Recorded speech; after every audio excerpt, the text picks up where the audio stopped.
Welcome, welcome, welcome to Art and Soul Insider Creation Time. I'm so happy that you're here. Today we've got a lot to cover. I've got an interesting supply that will actually help you with your colors and your using of colors. So we've got that. Second thing is I've got a reading. It's going to be from the Zen Monkey and the Lotus Flower. So we're going to be reading that. And we've got a really interesting project. We're going to use a mixed media. We're going to use watercolors. We're going to use metallic pens. We're going to use ink. So it should be fun. So anyways, let's get going. Hi there. One thing I forgot to mention is that I really believe that art heals. And I believe that more art, less stress. So when we bring art into our lives, we can really benefit from it. It's helped me through some very, very hard times in my life. And I would love to share this with everyone. And so that's why I'm doing what I'm doing. In my classes, I combine art naturally, and I combine a time for reflection or meditation or mindfulness. So it's either through a reading or through guided meditation.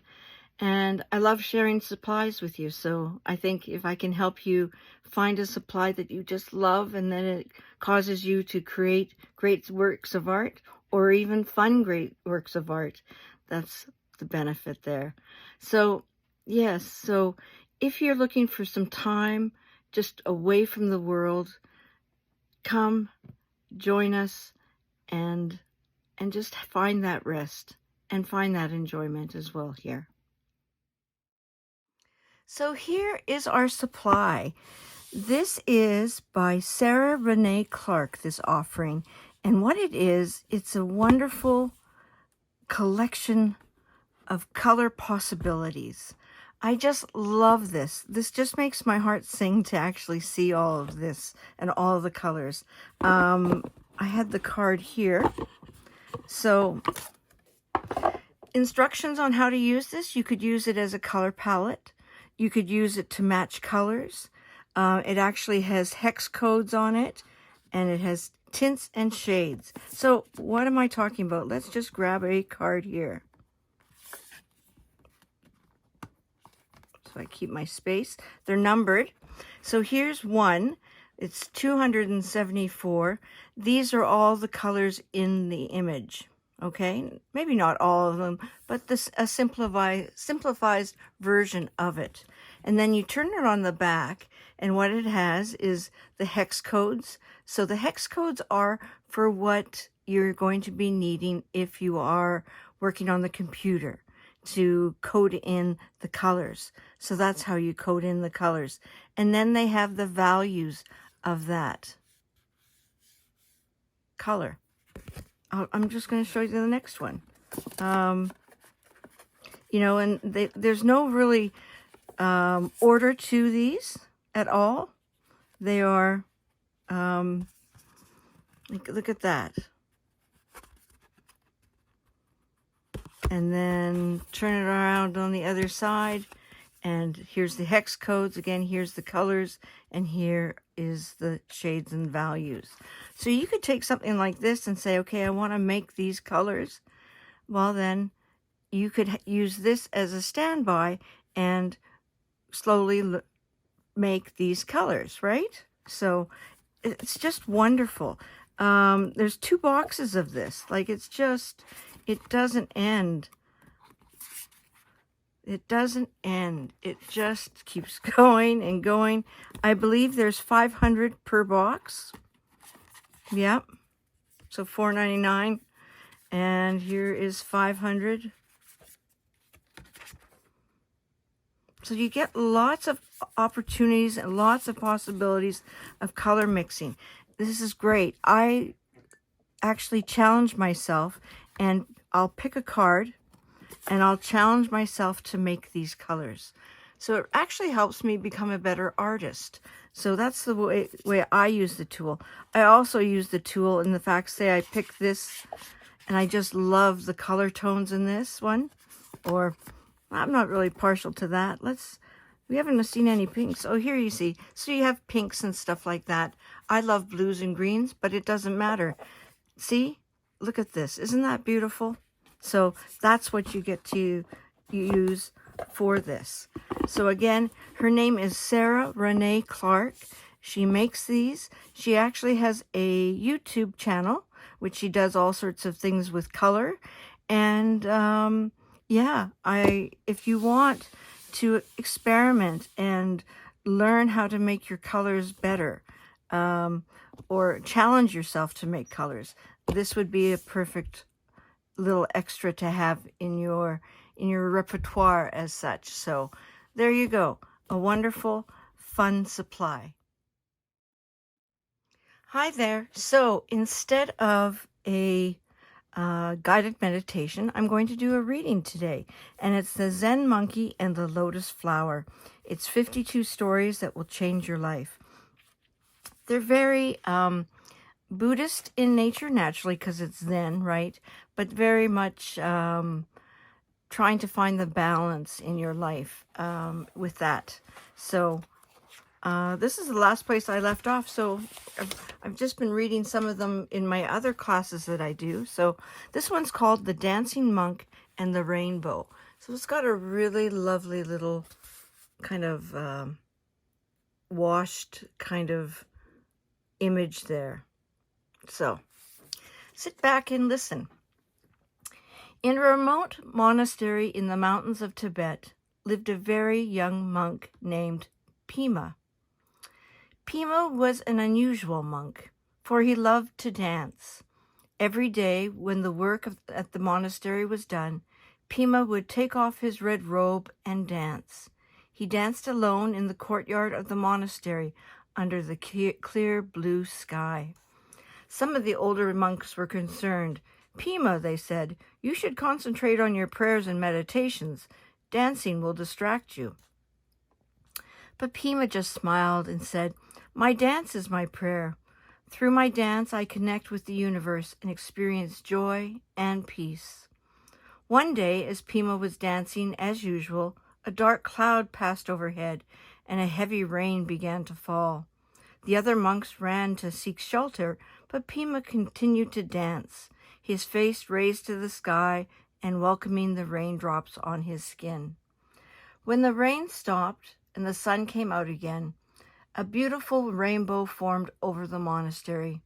The monks came out and marveled at the magnificent spectacle, but Pima was still dancing, his arms widespread as if embracing the rainbow.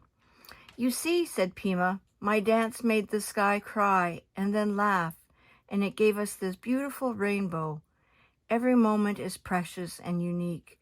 If we fully focus on the now and live it with joy and gratitude, the universe will show us beauty and wonder. From that day forward, the monks changed their attitude towards Pima's dance. They realized that his dance was actually a form of meditation and a connection with the universe. And so Pima continued to dance every day, and with every dance, he brought joy and beauty to the monastery and to the world. So, in this next section, they call what can be learned from this story. So we will learn the story. First, the story reminds us that there are many forms of meditation and spiritual practice. For Pima, his dance was a way to connect with the universe and immerse himself in the present moment. It reminds us that there are also ways in our own lives that may seem unconventional, yet allow us to cultivate a presence and mindfulness. Whether it's dancing, painting, gardening, or some other creative expression, it's important to find a way that speaks to us and allows us to connect with ourselves and the universe. Second, the story conveys the importance of experiencing and appreciating this present moment in its fullness. Pima continued to dance even in the rain, welcoming it with open arms as part of his dance experience. This teaches us to embrace each moment, whether pleasant or unpleasant, and to appreciate it as a unique and valuable part of our life experience. Third, The story shows us that joy and beauty are often found in the simplest things. Pima found joy in his dance and the beauty of the experience of the rain and the rainbow. This reminds us to recognize and appreciate the small moments of joy and beauty in our own lives as well. So, the dancing monk and the rainbow in the book The Zen Monkey and the Lotus Flower. And this, I thought this was very important here. Whether it's dancing, painting, gardening, or some other creative, it's important to find a way that speaks to us, allows us to connect with ourselves and the universe. So if anything, that's what painting does for me, and that's why I believe art heals, in the fact that it really just focuses me and gets me in tune with the present moment and just creating and just being. And it's really, really helped me in that way. And so, you know, painting is a way to allow us to connect with ourselves and the universe and the beauty of life.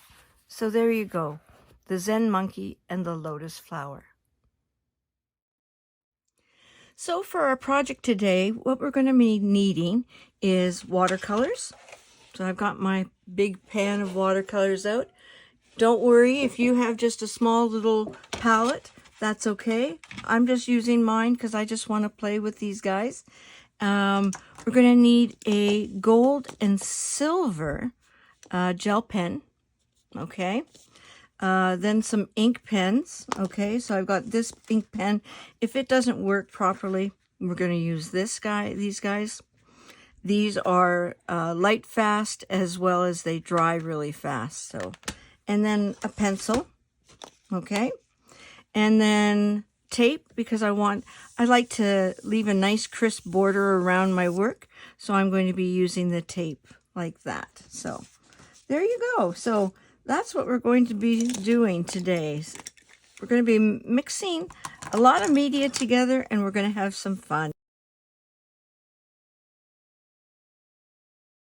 So I'm not going to be painting in this area. And well, I'm going to be painting in this area, but I'm not going to, the paint's not going to go all the way out, but this is going to be used as guidelines for me. So that's why we're having the tape. Now, so what we're doing is we're creating a very long piece of work, okay? So I'm going to show it sideways for you, but yeah, so it's long and narrow, or narrow-ish, right? So from that, I'm going to get my paint brushes and we're going to paint 3 types of rocks. So I'm going to actually pencil these in kind of.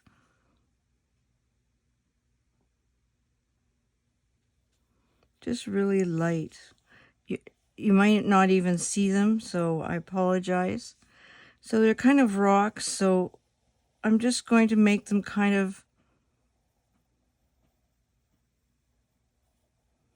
like that. Okay, and then kind of a rock that's kind of circular here.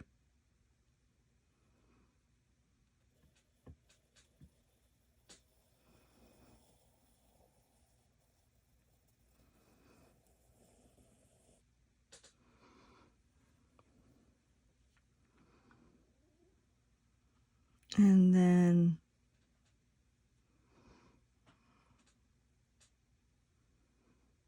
let's try.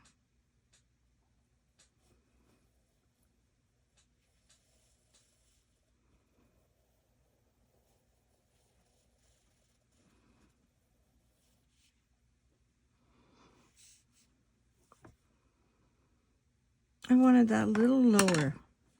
Is this a good eraser? Yeah. I don't like to actually take an eraser to my paper, especially when I'm working with watercolor, because it does damage the paper. But this isn't really watercolor paper to begin with. It's a mixed media book. So this book is 9 by 12. Okay, so I wanted a little lower just to create some visual tension, because it was up here and it was just seemed like too much space. I want to create some contrast, some energy type of thing in between these stones. So just a little bit.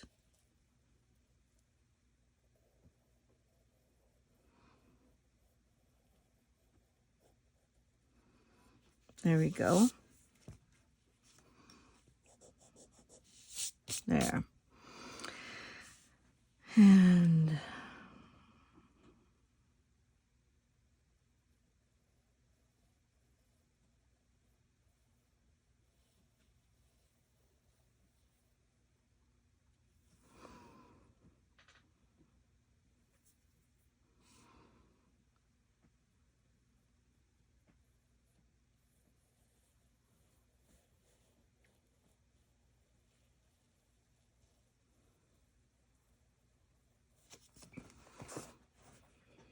I've got this rock.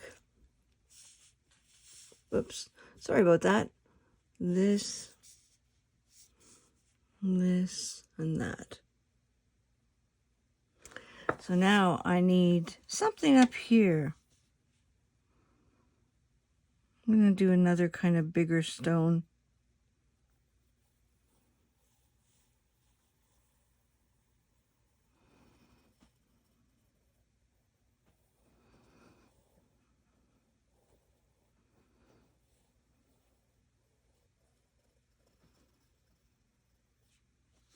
There we go. So what works really well is if this was just 5 stones or 4 stones, it would look much more 1, 2, 3, 4. This way, I've done 5 stones. So 1, 2, 3, 4, and 5. Okay? This shows kind of a sense of balance. So I'm going to turn it this way for you to see. Okay? It creates a nice sense of balance with it. Otherwise, if you did the 4, there would be balance, yeah, because it's even numbers, but it would be very much, again, the sense of unity. Too much of a sense of unity, it kind of becomes boring. So this adds a little bit of visual interest, and it adds a little bit of visual interest because I've created some pretty neat negative space in here, okay, which is kind of cool. So let's see. Now what I want to do is I want to create a circle.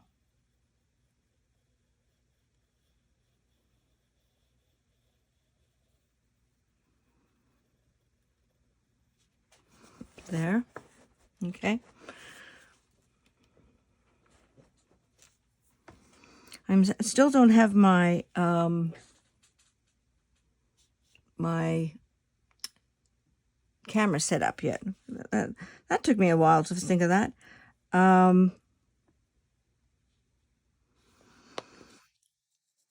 So I'm going to erase now lightly these lines. You're going, what are you doing? I don't understand this. Because I want it to be more just line work that I'm going to show here, not the actual a line around a circle. The line work's going to actually create the circle.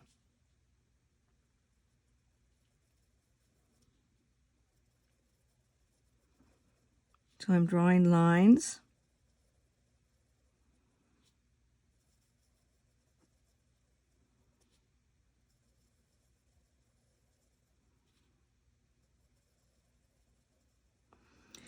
It works best if your pencil is somewhat sharp, because then you get these nice crisp kind of lines here, right? That's what you're wanting.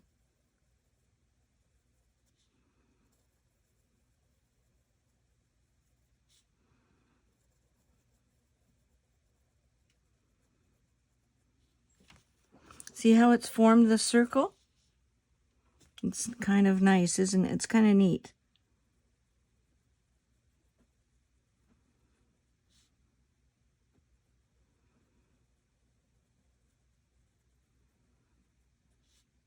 Go right from edge to edge of your circle, because that's what's going to make it create the form, right? I went a little short on that one, a little short on that one. There we go. It's take your time, no rush. I want actually this to be behind this rock. So there we go.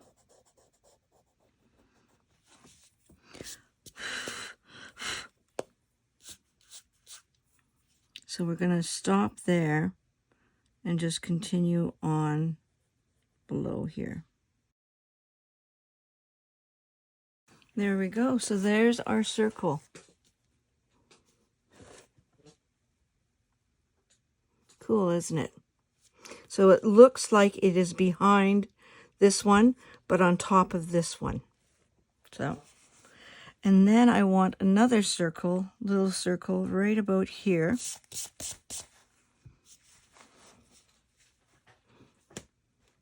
right about here.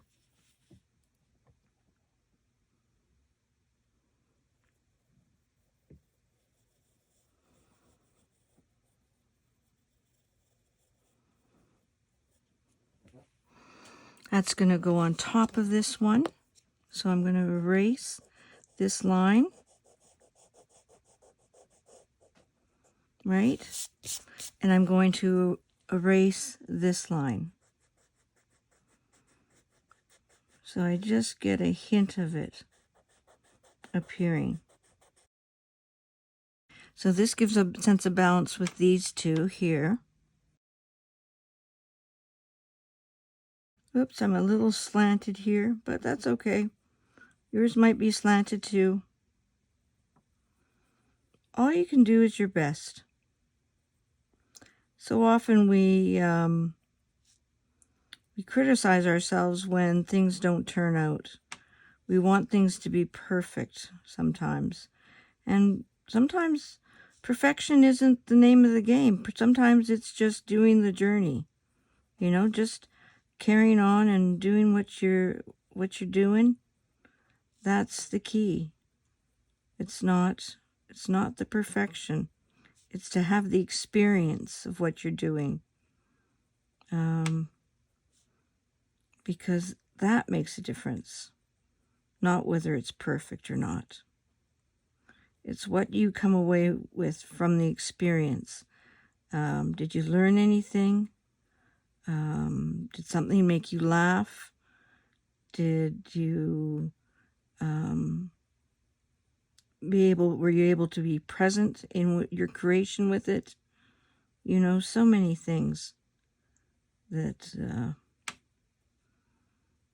we can be aware of. There we go. So there's another circle. So now let's get going to watercoloring painting.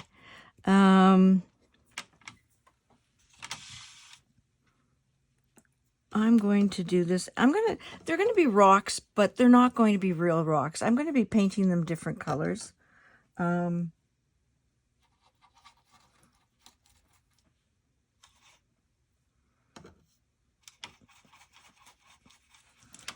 I'm going to be using, I have to look around, burnt umber, that's what I thought. So I'm going to get some burnt umber.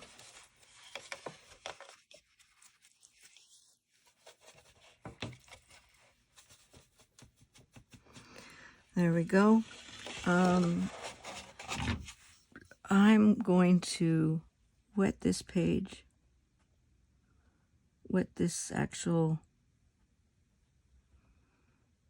shape.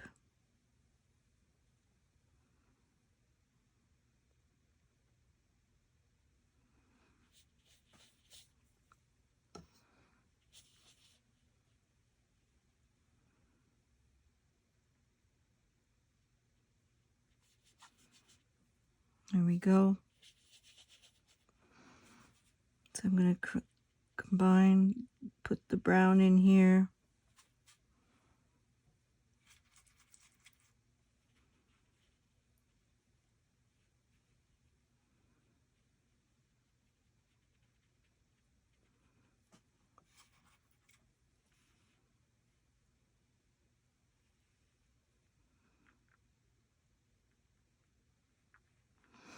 Okay, I'm going to create some green.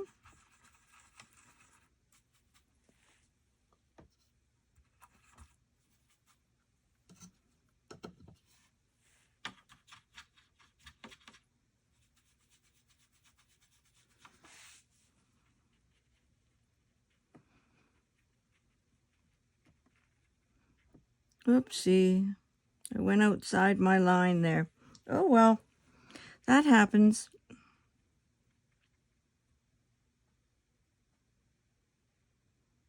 I can extend my line about like that.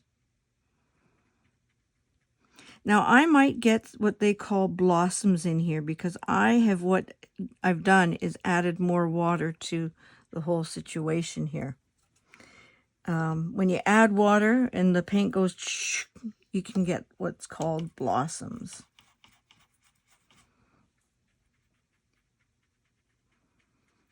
So I'm just going to add some more.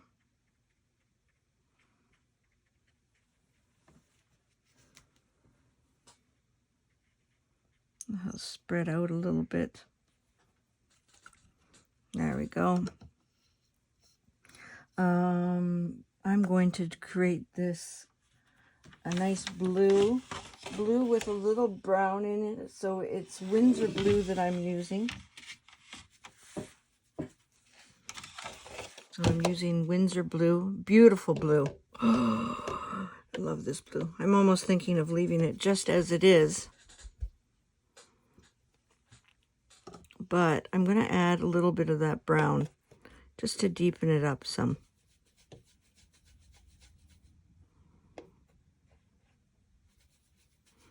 There we go. Isn't that gorgeous? So I'm going to paint this one more solid. Just dabbing getting some darker spots in here.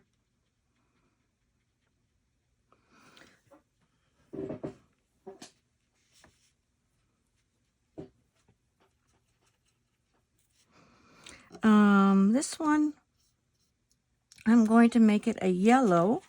I'm going to use Indian yellow. I don't know if that's politically correct to call that anymore.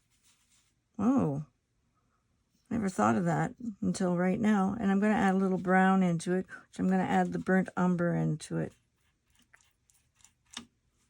So the yellow and then the burnt umber. So try mixing your colors. Try playing with them, right? Like put a little brown in your color like I did with this blue, right? So you get a brand new color. Oh, did some bleeding here. Oh, well. Before that, years ago, this would really bother me if I had these mishaps. It would just be like I would literally throw the page out. I'd stop and I'd be criticizing myself. I'd be angry at myself. You know, just like, oh, how come you made that mistake? Oh, you should have been more careful. You know, and all this would be going through my head instead of saying, you know, going like, oh, Barb, you made a mistake. Okay, no one's perfect. Are you having fun right now? Or were you? You know, before you kind of came down hard on yourself? Oh, you were. Oh, okay. Let's just continue having fun then. So it's that type of thing. I'm going to be creating another color. I'm really going to be using that burnt umber. The burnt umber is going to give it a sense of unity with all these different colors. So I'm going to combine it with alizarin crimson. I always have to pause before I do that. So I'm combining the both. So it's going to be like a very reddy brown, very kind of rusty. See that? Isn't that a beautiful color? See what colors you get when you start to play? When you just say, okay, let's just kind of see where this takes us.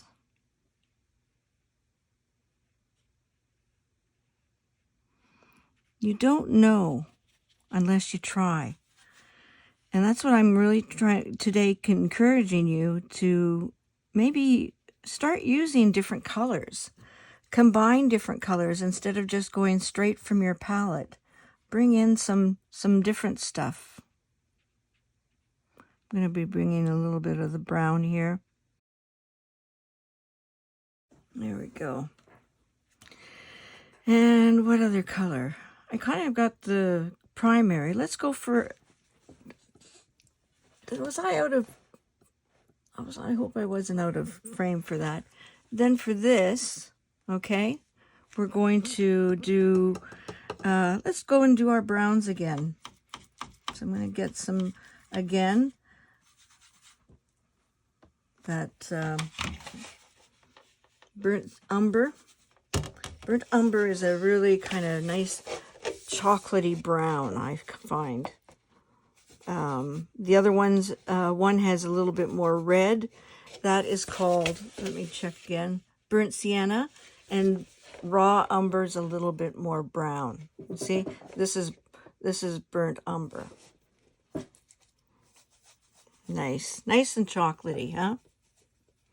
So I'm going to use that, and let's maybe put some orange in there or something. Okay. So I'm just going to go and paint in here, just like this. After this, what we're going to do is we're going to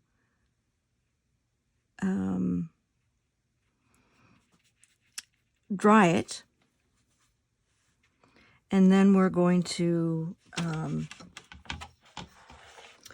work with the gel pen. So I'm going to combine these two together to make kind of my orange. I think I've got too much red, so I'm just going to bring in a little bit more. There we go. There's it's a deep kind of orange. You see that? You might not even see it with this. Really kind of goes with this one, doesn't it?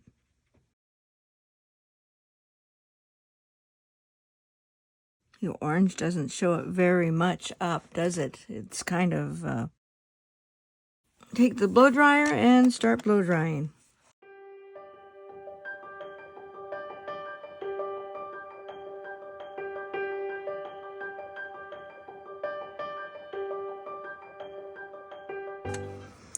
I see that this is kind of...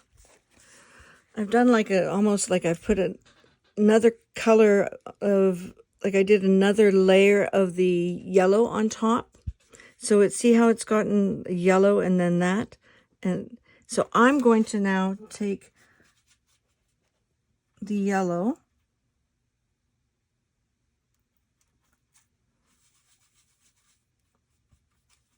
and I'm going to go over that.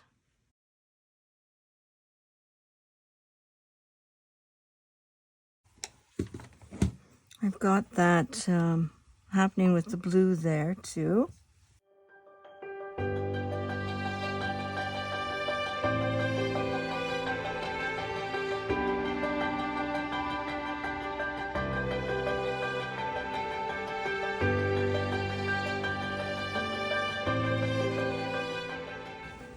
Okay, so I've got some spots here. You see I've got some there and there. So maybe we could do some splattering on this. Yeah, maybe we can do a little splattering. So then that hides that. So what I'm going to do is then tape the rest of this.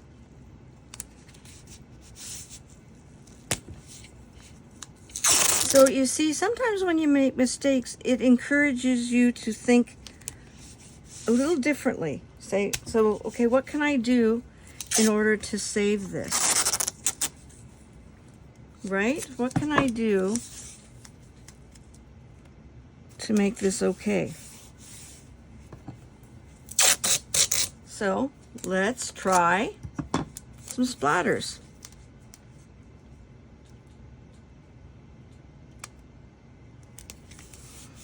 Okay. So I'm going to use some yellow. It's going to be a dark, oh, my brush is all blue. I'm going to flick my brush. So there's yellow. I'm going to use some brown now. There we go. Okay, just a little splatter. So now, oh, I've got to dry that.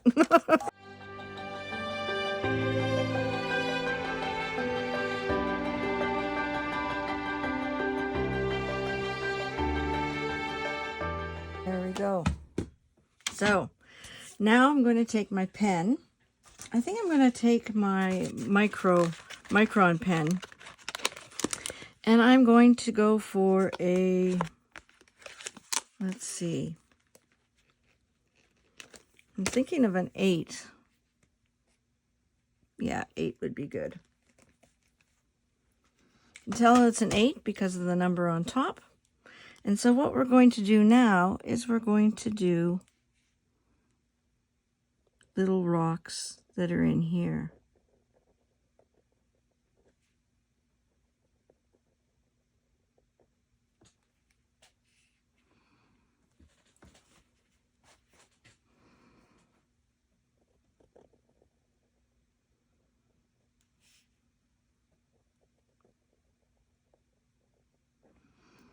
Try and make them like pebbled rocks, but the smoother rocks, you know what I mean. So you see, going right up to the edge of them.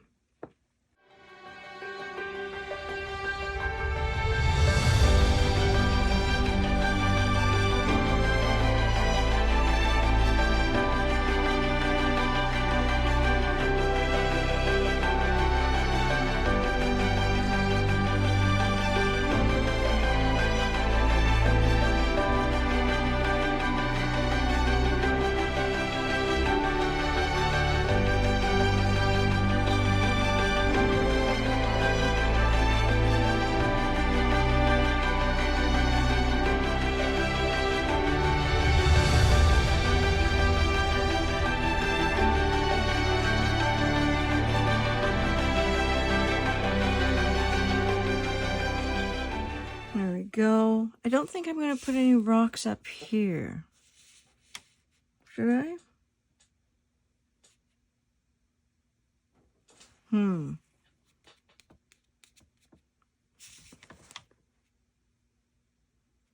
Yeah, I will, because this will seem detached. So I'm going to create kind of a, yeah, I will.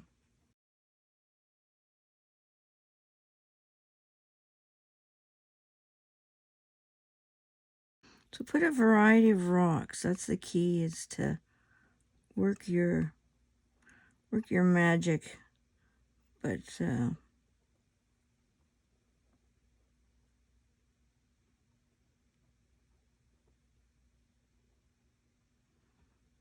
we go. There. So it looks kind of a path or something.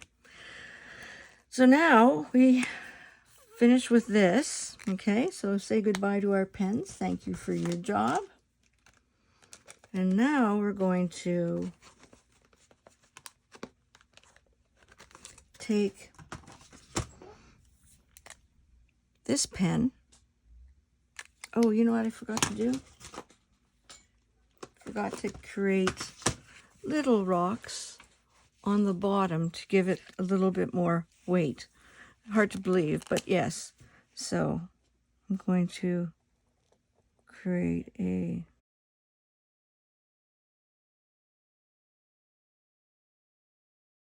There we go. Okay. Now I'm done with that part. Now I'm done with the ink pen. Okay, so the next part is going to take our gold pen, and I find I sometimes have to, you know, get it going again. So we're going to draw a line. It's going to come like this. I'm going to show it to you sideways here. It's going to kind of come like this, like an arch that way. Okay? And then we'll have another one coming that way. So, starting below,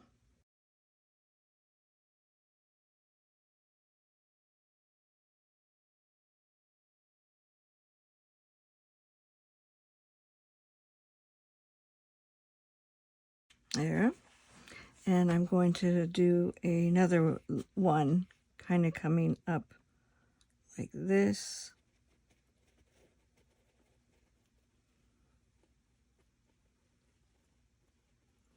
Like that.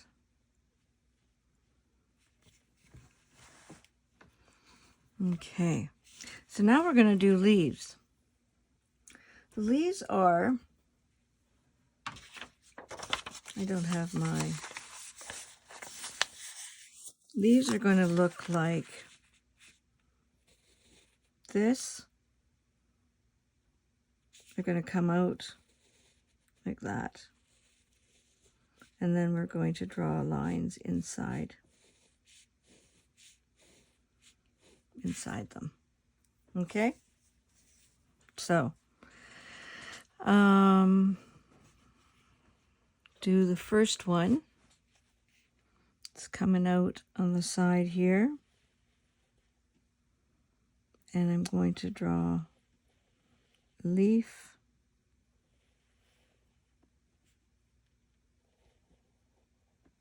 Like that. You see? Then I'm going to draw just the way it'll show up a little bit more.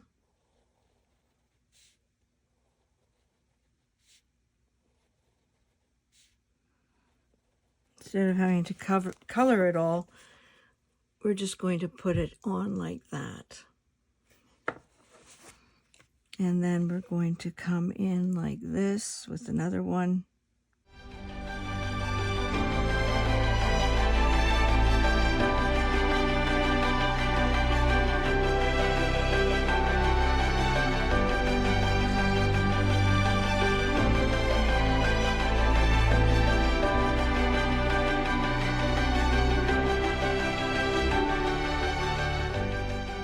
So now, in order to accentuate the gold, let's add a little bit more gold. Now, what we can do is do a sense of abstraction, okay? So, add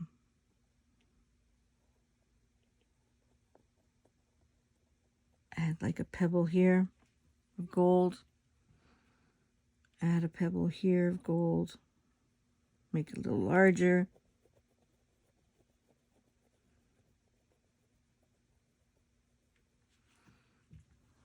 Perfect. And let's have a gold here.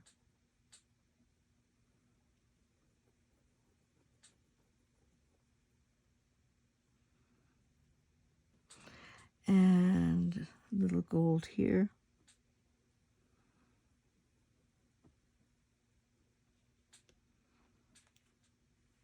Let's have one here.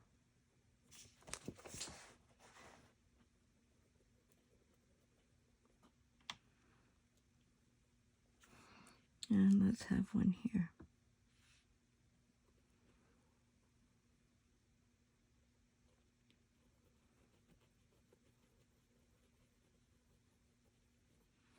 There we go. So now we have silver left. So because these kind of look somewhat silver, these pencil marks, we're going to add some silver down here. So I'm going to color these in silver.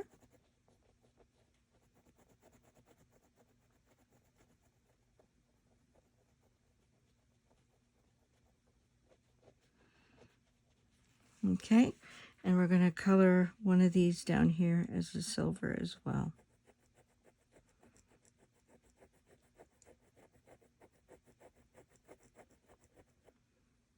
There we go.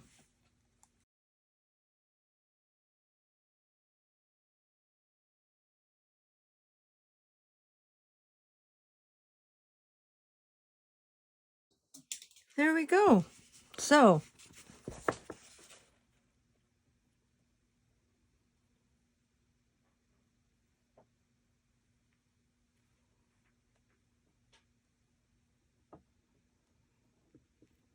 I think it has a nice sense of balance. It's got some visual interest, so it shows some things. The gold, it's a light touch. It really helps in some ways when the person comes up closer to see the work, and then they can see the gold a little bit more. But I kind of like that. So there you go.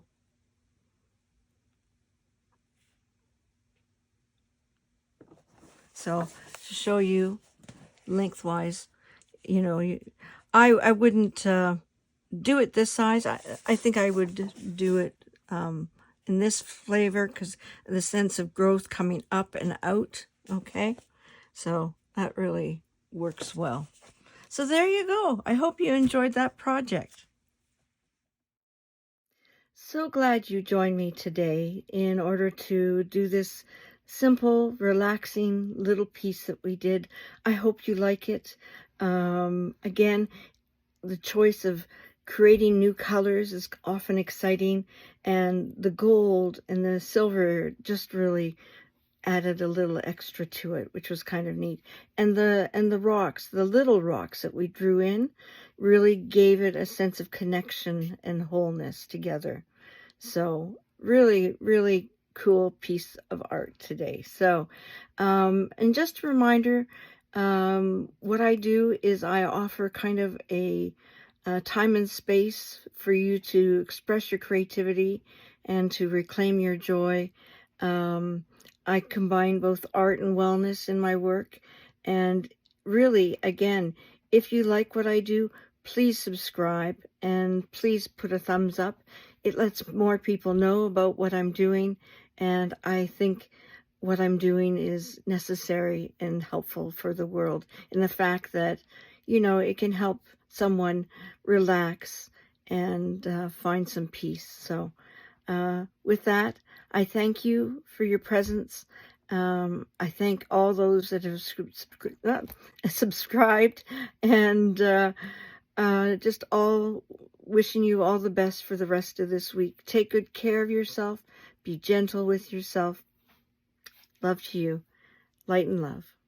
Have a great one.